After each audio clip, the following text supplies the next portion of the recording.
बुजुर्गों के साथ दुर्व्यवहार, यानी कि हम सवाल उठा रहे हैं लोभ और लालच में तार तार होते रिश्तों को लेकर। कई घरों में बच्चे और बुजुर्ग महफूज नहीं हैं, तो कई घरों में गृह कलेश के चलते इस हद तक ये बढ़ जाता है कि अपने ही अपनों का कत्ल कर देते हैं। हिंसा और अपराध की बढ़ती घटनाओं का आखिर क्या कारण है, इससे हम जानेंगे, लेकिन उसके पहले आपको ये रिपोर्ट दिखाते हैं।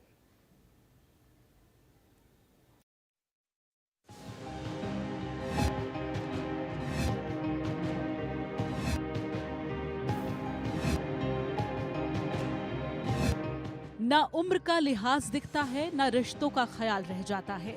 जब इंसान लालच में डूब जाए तब हर हद भूल जाता है।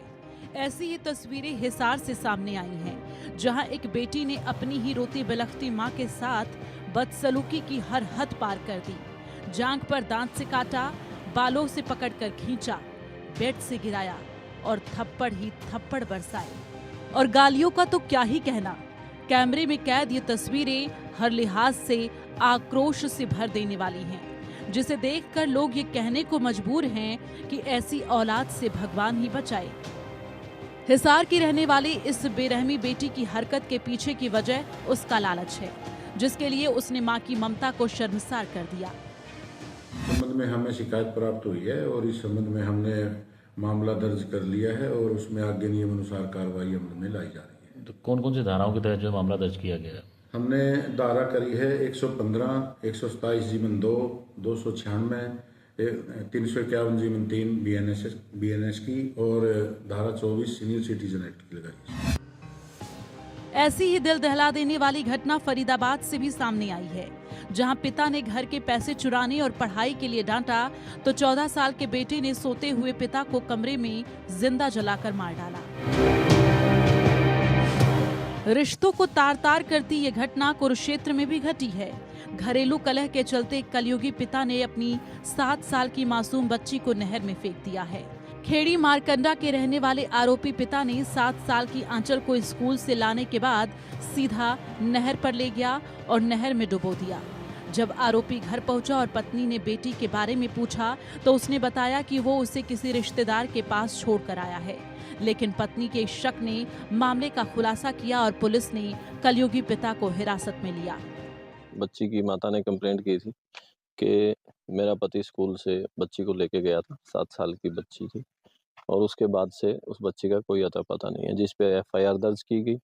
और FIR दर्ज करने के बाद जब उसके पिता को पूछताछ के लिए बुलाया गया, तब ये बात सामने आई कि पारिवारिक कलह की वजह से पति पत्नी का जो आपस में विवाद चल रहा था, तो उसने गुस्से में अपनी लड़की को स्कूल से लेके और जो नहर है यहाँ पे उसने उसको फेंका। फरीदाबाद, हिसार, कुरुक्षेत्र, हर जगह दोषी अपने ही परिवार के लोग हैं, जिनके कंधों पर परिवार की जिम्मेदारी होनी चाहिए, अपनों की सुरक्षा का एहसास होना चाहिए। वो उन लोगों के चेहरे ही अपराध की काली स्याही में रंगे हैं। ऐसे में सवाल ये है कि समाज में बढ़ते इस विकार और मानसिक कमजोरी से कैसे निपटा जाए। Bureau report, India news.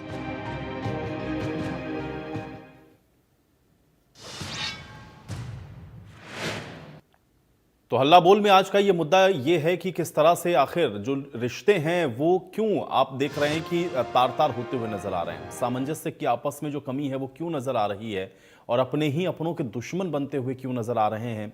वो जो लगाव रिश्तों में हुआ करता था, आखिर उसमें क्या ऐसी खामी आ गई है जिस वजह से इस तरह की घटनाएं हो रही हैं। ये बहुत गंभीर विषय है, क्योंकि ये हमारी जो सामाजिक परंपराएं हैं या जो हमारा जो सामाजिक ताना बाना है, उसको भी कहीं ना कहीं ये एक तरीके से आप कह सकते हैं कि चोट पहुंचा रहा है, नुकसान पहुंचा रहा है। तो ये मुद्दा बेहद संवेदनशील है। इस मुद्दे पर आप जुड़िए, अपनी राय ज़रूर साझा कर सकते हैं, क्योंकि सामाजिक एक तरीके से आप कह सकते हैं कि एक बदलाव इस समय देखने को मिल रहा है और ये सही नहीं है अगर आप सामाजिक या पारिवारिक पृष्ठभूमि के लिहाज से इसको आप देखें। क्योंकि चाहे बुजुर्गों की आप बात करें या फिर आपका जो भी चहेता है या फिर जिसके साथ भी आपका लगाव है, अब रिश्तों में वो गर्माहट आपको दिखती नहीं है। और बहुत सारे इस तरह के रिश्ते आपको दिखेंगे जिसमें आप देखते हैं कि कैसे लोग तमाम हदों को पार कर जाते हैं, जान तक लेने पर आमादा हो जाते हैं। और इतनी सारी घटनाएं हमने आपको अपनी रिपोर्ट के जरिए भी दिखाई हैं, जो कि हाल फिलहाल में ही घटी हैं। और ऐसी रोजाना घटनाएं आप देखते हैं कि रिपोर्ट होती हैं। तो फिर इस मुद्दे पर आपका क्या कहना है? आखिर समाज में ये जो परिवर्तन इतनी तेजी के साथ हो रहा है उसके क्या कारण है? रिश्तों में सामंजस्य आपस में क्यों नहीं बन पा रहा है? लोग जो प्यार मोहब्बत से रहा करते थे अब वो रिश्ते दरकते हुए क्यों नजर आ रहे हैं? गृह कलेश के इतने सारे मामले आप देखते हैं, रोजाना सामने आते हैं और आए दिन आप देखते हैं कि लोगों की जान तक उसमें चली जाती है। लोग घर कलेश से तंग आकर के या तो जान ले लेते हैं या खुद की जान दे देते हैं। हत्या, आत्महत्या, बहुत सारे इस तरह के मामले हैं जो कि इसके साथ आपको जुड़े हुए दिखेंगे। तो कारण इसके क्या आपको नजर आते हैं? समाज में ये जो परिवर्तन है वो किस ओर जा रहा है और आखिर ऐसा क्यों हो रहा है कि जो सामाजिक ताना बाना बेहतर हुआ करता था वो अब बिगड़ता हुआ दिख रहा है? पहले दर्शक हैं हमारे साथ श्री चंद जी, उनका रुख कर लेते हैं। श्री चंद जी, बहुत स्वागत है, बताइए क्या कहना चाहते हैं? संसार में जो बच्चों का जो लालच है उसकी वजह से बुजुर्गों का अनादर, जी जी, उनकी हत्या, उन्हें टॉर्चर करना, जी, ये क्रेज बढ़ता ही जा रहा है। कोई आदमी अपने माँ बाप की आदर मान नहीं करना चाहता। इस पे सरकार, मैं चाहता हूँ सरकार इस पे कोई कानून बनाए। चलिए, बहुत शुक्रिया श्रीचंद जी, आप जुड़े और आपने अपनी राय को हमारे साथ साझा किया। तो श्रीचंद जी का ये कहना है कि लालच इसके पीछे की एक बड़ी वजह है। हाँ, ये कारण ज़रूर है, लेकिन बहुत सारे और भी कारण अगर आप ढूंढेंगे तो उसके पीछे आपको दिखेंगे। हालांकि अब इस पर क्या कानून, सरकार, देखिए कोई अपराध है तो अपराध के लिए तो कानून बने ही हुए हैं। अब सामाजिक ताना बाना अगर ख़राब हो रहा है तो फिर इस समाज को सोचना होगा कि आखिर इस तरह की जो परिस्थितियां हैं वो क्यों बन रही हैं, समस्या कहाँ से हो रही है और क्यों वो जो एक आप कह सकते हैं ना कि मजबूत ताना बाना जो समाज का रहता था, परिवार में रहते थे, जो आपस में रिश्ते आप देखते थे उनमें मिठास हुआ करती थी, वो अब सब क्या भौतिकता इतनी ज़्यादा लोगों के ऊपर हावी हो गई है या पैसा इतना ज़्यादा महत्वपूर्ण लोगों के लिए हो गया है कि वो रिश्तों को भी अब उस तरह की तरजीह नहीं देते या अहमियत नहीं देते हैं? चाहे बुज़ुर्गों की आप बात करें, हालांकि बुज़ुर्गों के साथ बहुत सारे एग्जाम्पल्स आपको ऐसे भी मिलेंगे जहाँ पर बहुत अच्छे तरीके से भी पेश आते हैं परिवार के लोग, और बहुत सारे एग्जाम्पल्स आपको ऐसे भी मिलेंगे जहाँ पर आप देखते हैं कि बुज़ुर्गों की कैसी बेकदरी होती है। बहुत सारी हमने आपको तस्वीरें दिखाई, कुछ रिपोर्ट्स में भी हमने आपको घटनाएं बताई। तो ये मामला सिर्फ ये नहीं है कि बुजुर्गों के साथ ही इस तरह से हो रहा है। आप देखेंगे तो आपस में भी जो रिश्ते हैं, चाहे आप देखें पति पत्नी के रिश्तों की बात करें, आप भाई भाई के रिश्तों की बात करें, आप भाई बहन के रिश्तों की बात करें, हर एक रिश्ते में आप देखेंगे दरार सी आपको दिखेगी। और अब उसके पीछे बहुत सारे कारण अगर आप ढूंढने जाएंगे तो आपको मिलेंगे। तो इसलिए अगर आपको लगता है कि ये जो पूरा समाज का ताना बाना है, यानी कि जो एक सामाजिकता पहले होती थी या एक पारिवारिक तौर पर आप देखते थे कि लोग एक साथ बंधे हुए रहते थे, वो सब अब बिखरता हुआ क्यों नजर आ रहा है? इसका कारण आपको क्या लगता है और इसको कैसे रोका जा सकता है? सामाजिकता के तौर पर इसमें क्या करना चाहिए? समाज को क्या प्रयास करने चाहिए? आप जुड़िए, इस मुहिम का हिस्सा बनिए और बताइए। और अगर आपके आसपास आपको कोई घटना ऐसी याद आती है या आपको लगता है कि आप उस घटना का जिक्र कर सकते हैं या साझा कर सकते हैं हमारे साथ, वो भी आप बता सकते हैं। नंबर आपकी स्क्रीन पर है। तो गृह कलेश में चाहे कत्ल की बात हो या फिर सहनशीलता की कमी की बात हो, लोगों के बीच में रिश्तों में आप देख रहे हैं कि खटास आने की बात हो, बुजुर्गों के साथ बदसलूकी की बात हो, बहुत सारे विषय हैं जो कि एक दूसरे के साथ जुड़े हुए हैं। लेकिन अगर आप सामाजिकता के तौर पर इसको देखेंगे तो ये पूरे समाज के लिए एक सही, आप कह सकते हैं कि चिन्ह नहीं है, और इससे आप ये अंदाज़ा लगा सकते हैं कि किस ओर जो हमारा समाज है वो जा रहा है। तो इसलिए इस विषयों पर आप बोलें ताकि लोगों तक भी आपकी जो रायशुमारी है वो पहुंचे, लोग भी इसको समझें, परिवार का महत्व समझें, रिश्तों के महत्व को लोग समझें। और इसलिए एक जागरूकता, एक सामाजिकता बहुत ज़रूरी है, और इसलिए इस विषय पर आप मुखर होकर के बोल सकते हैं। ये एक ऐसा विषय है जो कि आप भी ज़रूर कभी ना कभी से दो चार हुए होंगे, क्योंकि रिश्तों में आप देख रहे हैं कि इस समय किस तरह से जो दरारें हैं या जो खटास है वो पड़ती हुई दिख रही हैं। लोग एक दूसरे का नुकसान पहुंचाना या एक दूसरे की जान तक लेने पर आमादा हो गए हैं। अब इसका आर्थिक कारण तो एक बहुत बड़ा पहलू है ही, क्योंकि आर्थिक तौर पर या चाहे प्रॉपर्टी के विवाद हों और रुपए पैसे के लेन देन के विवाद हों, ये तो एक बड़ा कारण रहता ही है। लेकिन उसके अलावा भी अब लोग ना तो किसी की जिम्मेदारी को उठाने का तैयार हैं, ना ही लोग किसी की जिम्मेदारी लेना चाहते हैं, और ना ही अगर उनके ऊपर कोई जिम्मेदारी है तो वो उसका निर्वहन करना चाहते हैं। और नतीजा ये है कि फिर इस तरह की जो घटनाएं हैं वो आए दिन आप देखते हैं कि सामने आती हैं। चाहे घर कलेश से तंग आकर के एक पिता के द्वारा अपनी बच्ची को नहर में फेंक देने का मामला हो, या अपने बुजुर्ग माता पिता को मारने पीटने की वीडियो हो, या फिर आप देख रहे हो कि भाइयों और भाई भाई में ही आपस में ज़मीन के विवाद हों, प्रॉपर्टी के विवाद हों, ये बहुत सारी ऐसी चीज़ें हैं जो कि आप देखेंगे कि बहुत आम हैं। और आप अगर आप अपने आसपास देखेंगे, अपने परिवार में, अपने घर परिवार में भी देखेंगे, तो कोई ना कोई आपको इस तरीके का एक एग्जाम्पल ज़रूर मिल जाएगा जहाँ पर जो घटनाएं हैं वो इस तरह की हो रही हैं। अगले दर्शक हैं हमारे साथ तनवीर जी हिसार से, उनका रुख कर लेते हैं। तनवीर जी, बहुत स्वागत है आपका, क्या कहना चाहते हैं बताइए। मैं ये कहना चाहता हूँ कि जो रूल बने हुए हैं उनको लागू करने में एडमिनिस्ट्रेटिव जो अफसर है वो कामयाब नहीं है। वो 6-6 महीने, साल भर, 2-2 साल तक मीटिंग नहीं लेते, कोर्ट नहीं लगाते। इतना मतलब उस बुजुर्ग की अर्थियां उठ जाती है। इसलिए सरकार चाहे कि स्पेशल जो एसडीएम है, डीसी है, जिनके पास ये कोर्ट है, वो मंथली नहीं तो असल में तो क्वार्टरली एक दिन उसको ऊपर करे, नहीं मंथली तो जरूर करे। ओके जी, बहुत शुक्रिया तनवीर जी। रोशन हमारे साथ अगले दर्शक हैं, गुरुग्राम से, उनका रुख कर लेते हैं। रोशन जी, बहुत स्वागत है, बताइए क्या कहना चाहते हैं। घरेलू हिंसा का मुख्य कारण नशा बन रहा है, तो नशे पर या जो रिपोर्ट ये की जाती है किसी को नशा, किसी घर परिवार में कोई नशा कर रहा है, तो उस पर भी ध्यान देने की जरूरत है। पुलिस को भी इसका हस्तक्षेप करना चाहिए कि वो किस तरह से वो न करे। नशा के कारण विशेष तरह से इस तरह की हिंसा हो रही है, घरेलू हिंसा। तो नशे पर लगाम भी जरूरी है, इसके प्रति जागरूकता लाने की जरूरत है। बहुत शुक्रिया रोशन जी, आप जुड़े। तो सामाजिक बुराइयां जितनी भी हैं, आप कह सकते हैं कि इसके पीछे का एक बड़ा कारण है, क्योंकि नशे के लत में अगर लोग फंसे हुए हैं तो जाहिर है कि फिर वो सामाजिकता को क्या समझेंगे, रिश्तों की मर्यादाओं को क्या समझेंगे, बुजुर्गों पर जाहिर है कि फिर अत्याचार इसी तरह से होंगे। हालांकि इसके पहले भी जो एक दर्शक थे उन्होंने भी बड़ी महत्वपूर्ण बात कही कि भाई अगर इस तरह के कोई मामले पहुंच रहे हैं प्रशासन के पास या कोर्ट तक भी, तो उस पर जल्दी से जल्दी सुनवाई होनी चाहिए, ताकि बुजुर्गों को जिस तरह की परेशानी या प्रताड़ना या यातनाएं सहनी पड़ती हैं वो ना सहनी पड़े। और अगर उसका कोई समाधान कोर्ट के ज़रिए या कानून के ज़रिए अगर हो जाएगा तो फिर वो उस परेशानी से बच सकेंगे। हालांकि कानूनी तौर पर ज़रूर आपको एक सुरक्षा मिल सकती है, आप बच सकते हैं, लेकिन सामाजिकता के तौर पर आप देखेंगे तो फिर अगर आपका अपना ही चाहने वाला, आपका अपना खुद का बच्चा, आपका अपना खुद का बेटा या बेटी अगर इस तरह से कर रहा है, तो फिर आप अंदाज़ा लगाइए कि उस परिवार पर क्या बीत रही होगी, उस माँ बाप पर क्या बीतती है। और रिश्तों के बीच में, जैसा कि मैं पहले भी कह रहा था कि हर रिश्ते के बीच में अगर इस तरह की दरार या हर रिश्ते के बीच में अगर इस तरह की खटास आपको किसी भी कारण से देखने के लिए मिल रही है, तो सामाजिकता के तौर पर मुझे लगता है कि पहले समाज के लोगों को सामने आना होगा और लोगों को ये समझना होगा, रिश्तों के मूल्यों को समझना होगा कि आखिर ये जो रिश्ते बनाए गए हैं या ये जो सामाजिकता बनाई गई है उसका एक बहुत बड़ा कारण है, एक बहुत बड़ा आधार है। और अगर समाज में ये सारी चीज़ें इसी तरह से विघटित होती रहेंगी या कम होती रहेंगी, या लोगों में आपस में सामंजस्य की कमी होती रहेगी, आपस में प्यार, प्रेम, भाईचारा, ये सब अगर कम होता रहेगा, तो फिर जाहिर है कि फिर एक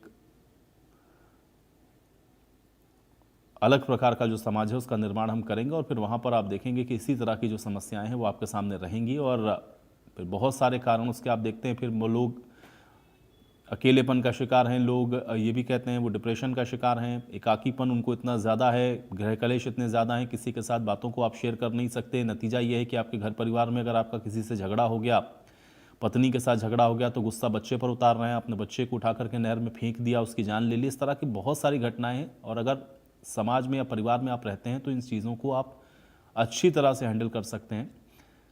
तो बहुत सारी चीज़ें एक दूसरे के साथ इंटरकनेक्टेड हैं, इसलिए इस विषय पर आप खुल करके अपनी बातों को ज़रूर रखिए। और कारण इसके आपको क्या लगते हैं, आपको क्या लगता है कि इसको कैसे रोका जा सकता है, ख़ासतौर से बुज़ुर्गों के ख़िलाफ़ भी जो आप देखते हैं कि जो परिवार के लोग जिस तरह से पेश आते हैं। बहुत सारी तस्वीरें, बहुत सारी खबरें हमने आपको इसके पहले भी दिखाई हैं, जहाँ पर प्रॉपर्टी के चक्कर में आप देखते हैं लोग अपने ही माँ बाप के साथ किस तरीके का और कितना बुरा व्यवहार करते हैं। प्रॉपर्टी अपने नाम करवाने के बाद या माता पिता ने अगर प्रॉपर्टी आपके नाम कर दी है तो फिर उनको वृद्धाश्रम में छोड़ देते हैं या फिर उनका ध्यान नहीं रखते हैं। इस तरह के अनगिनत मामले आपको आपके जहन में याद आ रहे होंगे।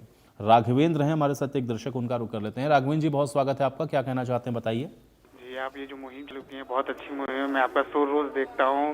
ये जो आप कहते हैं बुजुर्गों के खिलाफ जो ये अत्याचार हो रहे हैं उसके ऊपर जो आप मुहिम लेके आए हैं, ये बहुत ही मार्मिक कहते हैं मुहिम है, जो हर तबके को लेकर आज सोचने की जरूरत है। एक हालिया कहते घटना बता देते हैं आपको। हिसार में हमारे कहते रिश्तेदार में ही बुजुर्गों के साथ ऐसा हुआ था। घटना घटी थी, जिसके बाद पुलिस ने संज्ञान तो ले लिया, लेकिन उसके बाद भी और घटनाएं बढ़ गई। उसको घर में कलेश होने लग गए। अब इसको प्रशासन को इस पे एक अच्छा कानून लाना चाहिए, ताकि कहते हैं बुजुर्गों को और भी प्रोत्साहन मिले। जी चलिए, बहुत शुक्रिया राघवेंद्र हमारे साथ जुड़ने के लिए, इस तमाम बातचीत के लिए।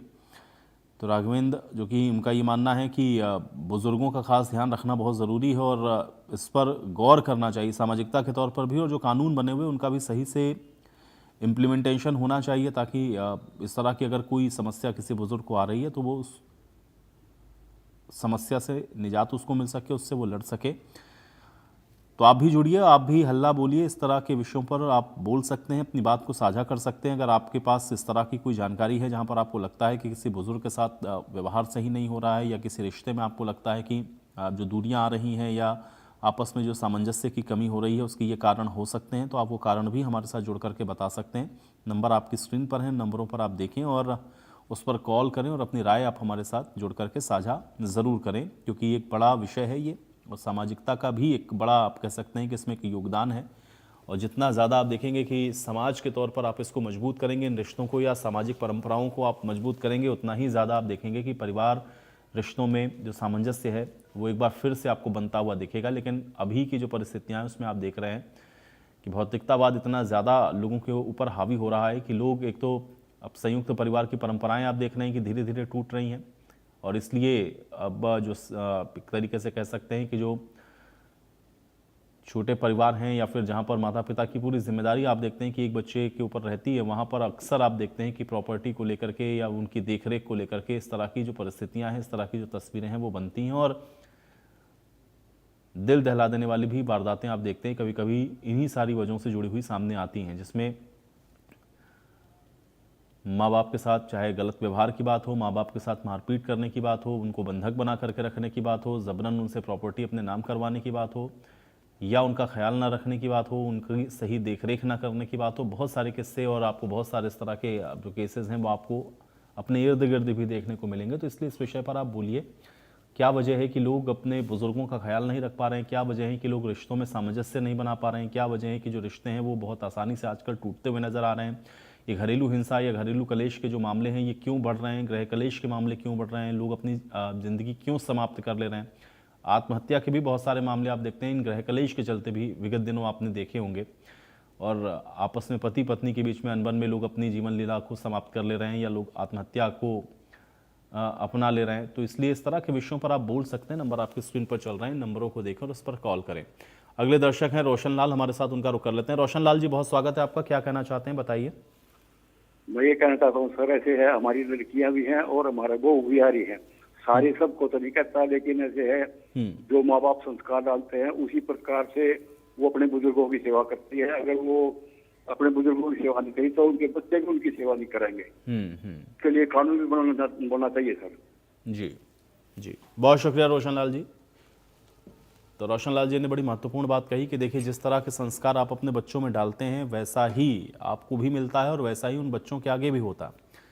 ये महत्वपूर्ण बात है, क्योंकि संस्कार अगर आपने डाले हैं, बच्चे ने, अगर आप घर में देखा है कि आपने अपने माता पिता का कैसे ख्याल रखा है, आप अपने दादा दादी का कैसे ख्याल रख रहे हैं, और उनके सामने जो चीज़ें हो रही हैं उसको देख करके भी बच्चे बहुत कुछ सीखते हैं। और अगर आप गलत व्यवहार कर रहे हैं तो आप भी ये मान के चलिए आपके बच्चे भी आपके साथ वैसा कर सकते हैं, क्योंकि वो जहन में अंकित होता है बच्चों के, और फिर उस तरह की परिस्थितियों से जब आप खुद दो चार होते हैं तब आपको ये लगता है कि ये गलत हो रहा है। तो इसलिए संस्कार अच्छे डालना बहुत ज़रूरी है। हाँ, कुछ बहुत केसेस आपको इस तरह भी मिलते हैं कि माँ बाप ने बहुत अच्छा भी किया, लेकिन उसके बावजूद भी अब आजकल आप देख ही रहे हैं कि किस तरह की स्थितियाँ घर परिवारों में हो जाती हैं, और उस वजह से बहुत सारी तस्वीरें ऐसी आती हैं जो कि, या बहुत सारी घटनाएं ऐसी होती हैं जो दिल दहला देने वाली होती हैं। लेकिन व्यक्तिगत तौर पर भी अगर आप इसको थोड़ा सा सही करने की या सुधारने की कोशिश करेंगे, बच्चों को सही संस्कार आप बचपन से ही अगर आप देंगे, रिश्तों की मान मर्यादा या फिर रिश्तों के आपसी सामंजस्य के बारे में आप बचपन से उनको न सिर्फ समझाएंगे बल्कि आप वैसा खुद करके भी दिखाएंगे, तो फिर समाज के अंदर एक अच्छी मिसाल आपका बच्चा कम से कम ज़रूर पेश करेगा, या फिर आपके परिवार के अंदर कम से कम ऐसी परिस्थिति नहीं बनेगी। तो अपने अपने परिवार में ही अगर लोग इन स्थितियों को सुधारने का थोड़ा प्रयास करें तो तो ये समस्या समाज से अपने आप खत्म हो सकती है। अगले दर्शक हैं ईश्वर सिंह जी कैथल से, उनका रुख कर लेते हैं। ईश्वर जी, बहुत स्वागत है आपका, क्या कहना चाहते हैं बताइए। जो आपने आप उठाया जी, ये समाज के लिए बहुत महत्वपूर्ण है जी, धन्यवाद, और बताइए। जो ये सहनशीलता की जो बात की है, ये जो संस्कार हैं, ये संस्कार परिवार से ही मिलते हैं जी। आजकल मतलब सबसे बड़ी समस्या ये हो गया कि हम अपने बच्चों को पूरी तरह से टाइम नहीं दे पा रहे। ये हम जैसे पहले बुजुर्गों के पास बैठते थे, इनसे कुछ न कुछ सीखने को मिलता था जी। अच्छा, उसमें जो अपने बुजुर्गों के पास बैठते थे उनका नशे से भी छुटकारा रहता था। अपने बच्चों का मतलब समय समय पे ध्यान रखा जाता था। जो आज ये फोन का मतलब ज्यादा इस्तेमाल हो गया ना, इसके कारण आपस में दूरियां होगी और सहनशीलता कम होगी। जी, चलिए, बहुत शुक्रिया ईश्वर जी, आप जुड़े और आपने इतनी महत्वपूर्ण बातें हमारे साथ साझा की। तो संस्कार की बात ईश्वर जी ने भी कही, और जिस तरह का संस्कार आप देंगे या बड़े बुजुर्गों के बीच में जब आपके बच्चे बैठते थे, वहाँ से भी वो बच्चे उस संस्कार को अडॉप्ट करते थे, और इसलिए वो जो सामाजिक व्यवस्था थी वो एक मजबूत स्थिति में आप देखते थे कि चलती हुई आपको दिखती थी। और इस तरह के केसेस बहुत कम रिपोर्ट होते थे, या बहुत कहीं आप कह सकते हैं कि अगर आप थोड़ा सा 20 साल या 25 साल या 30 साल पीछे अगर आप जाएंगे तो इस तरह के जो घटनाएं हैं, इस तरह के जो केसेस हैं वो बहुत कम होते थे। लेकिन अब ये बहुत तेज़ी के साथ हो रहा है। तो माता पिता भी ध्यान नहीं देते हैं बच्चों के ऊपर। सुरेश जी हमारे साथ जुड़ गए कुरुक्षेत्र से, उनका रुख कर लेते हैं। सुरेश जी, बहुत स्वागत है आपका, क्या कहना चाहते हैं बताइए। सर नमस्कार सर। जी जी नमस्कार, बताइए। सर ये अच्छा टॉपिक लिया आपने, बहुत अच्छा टॉपिक है जी। तो मेरा कहना ये है कि सर आजकल जो परिवार हो गए हैं, पहले तो ज्वाइंट फैमिलीज होती थी, तो उसमें मतलब बुजुर्ग बच्चे सब इकट्ठे रहते थे जी। तो थोड़ा सा अलग चीज होती थी। लेकिन आजकल क्या फैमिलीज बढ़ गई हैं, बुजुर्ग कहीं रह रहे हैं, वो रह रहे हैं, तो बुजुर्गों के प्रति बच्चों की भी भावना वैसे ही नहीं रही, पहले जैसी कम हो गई है। लेकिन ये समझना चाहिए कि बुजुर्ग हमारे लिए भगवान से कम नहीं होते। मतलब हमें पूरी उनकी देखरेख करनी चाहिए, उनकी सुरक्षा, उनको सुरक्षा देनी चाहिए हर तरीके से। तो मतलब ये बच्चों को संस्कार शुरू से ही ऐसे डालने चाहिए, क्योंकि संस्कार तो परिवार से ही मिलते हैं। बिल्कुल। अगर अच्छे संस्कार बच्चों में रहेंगे तो वो अच्छा सोचेंगे, अगर संस्कार उनके खराब हो गए तो फिर वैसा ही होगा। तो मेरा कहना यही है कि अच्छे संस्कार शुरू से ही बच्चों में डालें और बुजुर्गों के प्रति वो संवेदनशील रहें। मतलब बुजुर्ग जो है बहुत बड़ी भगवान के बराबर होते हैं, उनसे कुछ ना कुछ अपने को सीखने को मिलता है। वो कुछ लेते नहीं है हमारे से, वो कुछ ना कुछ देंगे ही। महत्वपूर्ण बातें सुरेश जी आपने कही, और मुझे लगता है कि लोगों को जरूर आपको सुनना चाहिए और इस बात से उनको जरूर सीखना चाहिए। बहुत शुक्रिया, आप जुड़े और आपने अपनी राय को हमारे साथ साझा किया। तो इंडिया न्यूज की खास पेशकश हल्ला बोल में आज एक सामाजिक मुद्दा, जिसमें आप देख रहे हैं कि परिवार का जो आपसी ताना बाना है वो क्यों टूट रहा है, या आपस में सामंजस्य की कमी क्यों हो रही है, रिश्ते क्यों अब टूटते हुए नजर आ रहे हैं। आज इस पर इंडिया न्यूज ने हल्ला बोला और लगातार तमाम दर्शकों ने अपनी अपनी राय को हमारे साथ साझा किया है। तो इंडिया न्यूज की मुहिम लगातार जारी रहे।